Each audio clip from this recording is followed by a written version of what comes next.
Ah ouais, mon tabarnak! Je m'en viens en France, des exos que personne de même, ils ont déjà vu ça. Le Russian Jump. C'est pas un first step, book back, Colin! Qu'est-ce que ça, c'est ton dos de même? Ah, tu jump, tabarnak! Là, tu jump des affaires, des mêmes. Ah, boy, c'est bon! La chienne à main! Ladies and gentlemen, on se retrouve aujourd'hui pour une nouvelle vidéo exo de merde. Je vous en ai retrouvé un aujourd'hui, il va vous plaire encore, je le vois souvent. Bon, par contre, on va changer de groupe musculaire, on est plus sur les abdos aujourd'hui. Raph SP sur Instagram m'a posé une question à propos de ce que je pensais sur le développé Arnold. Eh ben, pas de chance pour toi aujourd'hui, l'exo de merde ce n'est pas celui-là, parce que j'ai fait beaucoup de recherches, bien exécuté, c'est un exo qui est relativement sain. Je sais que Rudy Koya a fait une vidéo en disant que c'était de la merde tout ça. Malheureusement, j'ai fait un paquet de recherches. Je ne me base pas sur une seule source, sur des sources anglo-saxonnes comme d'habitude.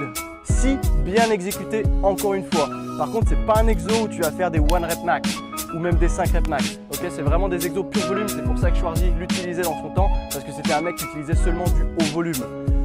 Donc, pour rebondir là-dessus, on va passer sur un autre exercice qui touche aux épaules cette fois.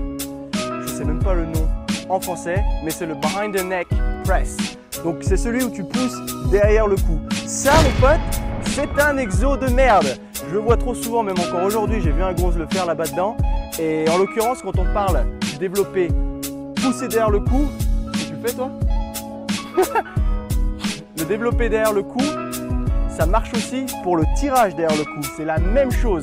Et pour te montrer ce qui se passe au niveau osseux et musculaire à ce niveau-là, je vais te passer un petit clip par-dessus la vidéo où tu vas voir que quand tu fais ce mouvement-là, ce qui se passe là derrière, c'est que tous tes rotator cuff muscles, les coifes des rotateurs, c'est en friction non-stop au niveau de l'épaule. L'amplitude n'est pas faite pour ça. Même si tu as une mobilité optimale, il n'y a pas de raison de le faire, c'est pas vraiment bénéfique. Moi, ce que je te conseille au contraire, c'est de rester standard sur une overhead press standard, assis ou debout, où tu es là et tu pousses devant, ok, jamais derrière. Et pour avoir une amplitude complète, ce que tu fais, tu peux le faire à la barre ou aux haltères. Les haltères, bien entendu, au moins tu n'as pas la barre qui te passe au milieu de la tête.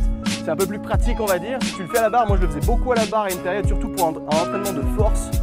Quand tu pousses là, la tête est en arrière et quand tu passes la tête, tu la mets en avant pour vraiment avoir accès à cette amplitude complète pour tirer jusque dans les dorsaux. Mais derrière la tête, c'est débile. Il n'y a pas que la friction au niveau de la coiffe des rotateurs qui va se passer, il y a aussi ta posture qui va être défoncée parce que tu vas être comme ça, tu vas être obligé.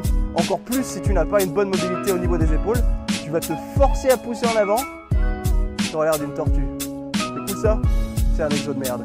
Et en ce qui concerne le tirage derrière la tête aussi, il y en a même des noms, hein. Le tirage nuque, carrément ça existe. Et là, c'est ça qui m'horripile complètement, c'est que c'est un exo qui ne devrait même pas exister à la barre. Et je vois tellement de gens, à la base, ouais. Je vois tellement de gens qui le font parce que théoriquement, quand tu fais ce tirage, déjà à l'origine, moi j'aime pas ces machines-là, donc je fais beaucoup de traction, mais si tu peux pas faire de traction, je comprends, tu commences sur cette machine, ça c'est cool. Mais incline-toi en arrière de façon à que tes dorsaux puissent être contractés optimalement. Parce que si tu vas derrière la tête, ce qui va se passer, encore une fois, c'est ça, tu auras le dos désengagé. Et c'est un exo de merde, putain, j'en peux plus sans déconner avec vos exos comme ça. J'en veux d'autres, sans arrêt, j'adore les débusquer. Mon but à moi, c'est de vous éduquer, encore une fois, de vous faire vous entraîner optimalement. À côté de ça, si vraiment vous voulez un programme solide, j'ai sorti le programme homme, le programme femme qui sont sur la plateforme. Toujours en prix de lancement, donc relativement abordable. J'essaie d'être abordable pour tout le monde. Vous trouvez les liens dans la description. Il y a une tendance en 2017, c'est d'être créatif. Être créatif, c'est bien, mais inventer des exos qui ne servent à rien, ça c'est autre chose. En anglais, on appelle ça le KISS, le K-I-2-S, Keep It Simple, Stupid. En gros, reste sur les bases. Le développé militaire standard, il est parfait pour les épaules. Il n'y a pas besoin d'aller fancy sur des tirages derrière la nuque ou ce genre de truc. Le développé Arnold, comme j'ai dit, il est sympa si bien exécuté et pas lourd. Parce que si c'est lourd, encore une fois, tu vas te niquer, tu connais la donne, tu sais comment ça marche. Le fait est que sur ce type d'exercice-là, que ce soit la poussée ou le tirage derrière la nuque, même si ta mobilité te le permet, ça ne sera jamais supérieur à une poussée devant. C'est aussi con que ça, mais ça ne changera absolument rien. Le développé militaire standard, il va mettre beaucoup d'emphasis. Comment on dit ça en français? Ça va mettre l'accent sur le front delt. Mais que tu te mettes derrière, ça ne changera absolument rien. C'est pas ça qui va te muscler les trapèzes par exemple. Les trapèzes, tu veux des conseils dessus, tu viens 3 vidéos en arrière et j'explique tout sur les trapèzes. Le shrug, c'est un exo de merde. Ne le faites pas non plus. D'autant plus que si vraiment vous essayez ce genre d'exo, derrière la nuque, je parle, vous ne serez jamais en mesure d'aller lourd. Et si vous voulez aller lourd, qu'est-ce qui arrive? C'est la fissure, c'est la blessure. Vous savez comment ça se passe. Arrêtez ces exos de merde.